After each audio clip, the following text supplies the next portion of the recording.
चीन के तियानजिन में हुई शंघाई सहयोग संगठन की बैठक में भारत ने साफ संदेश दिया है कि संगठन को आतंकवाद, अलगाववाद और उग्रवाद के खिलाफ मजबूत और सख्त कदम उठाने होंगे ताकि क्षेत्रीय और वैश्विक स्थिरता सुनिश्चित की जा सके।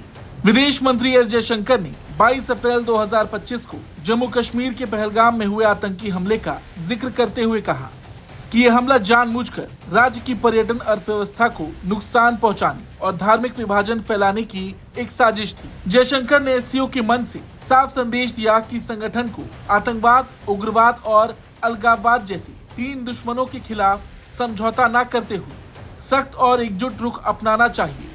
उन्होंने इस बात पर जोर दिया कि एससीओ की स्थापना का मूल उद्देश्य ही इन खतरों से निपटना था। The 3 evils that SCO was founded to combat: terrorism, separatism, and extremism. Not surprisingly, they often occur together.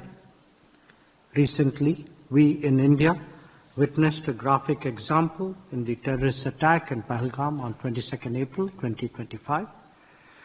It was deliberately conducted to undermine the tourism economy of Jammu and Kashmir while sowing a religious divide.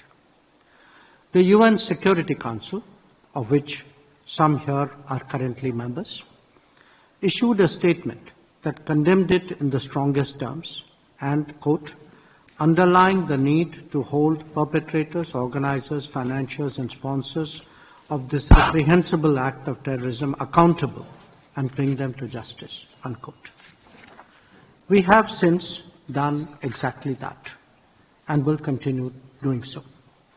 It is imperative that the SCO, to remain true to its founding objectives, take an uncompromising position on this challenge. आपको बता दें, इस बैठक में पाकिस्तान के उप प्रधानमंत्री और विदेश मंत्री इशाक डार भी मौजूद थे, लेकिन उन्होंने अपने संबोधन में आतंकवाद का जिक्र तक नहीं किया।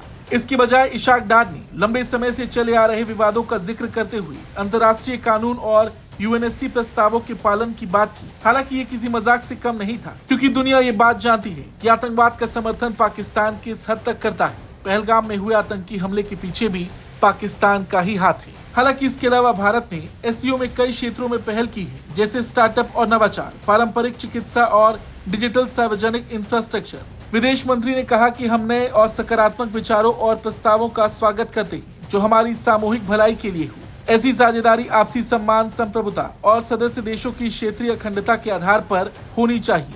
विदेश मंत्री ने कहा कि एससीओ के भीतर सहयोग बढ़ाने के लिए व्यापार, निवेश और आदान प्रदान को बढ़ाना जरूरी है। इसके लिए हमें कुछ मौजूदा समस्याओं का समाधान करना होगा। इनमें से एक है एससीओ क्षेत्र में विश्वसनीय ट्रांजिट की कमी, जो आर्थिक सहयोग की गंभीरता को कमजोर करती है। दूसरा है आईएनएसटीसी को बढ़ावा देना, जिसमें हमें विश्वास है कि ये आगे बढ़ेगा।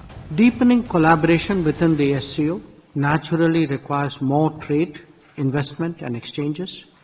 For that to move to the next level, it is imperative that we address some current issues.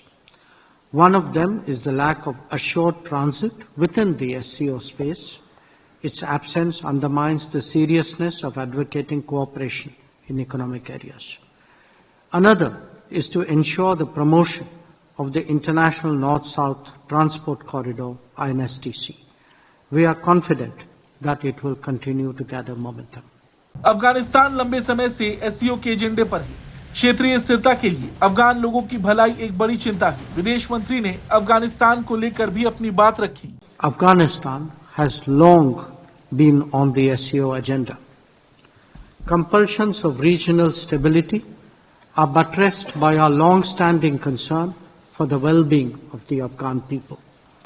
The international community, particularly SCO members, must therefore step up with development assistance. India, for its part, will certainly do so.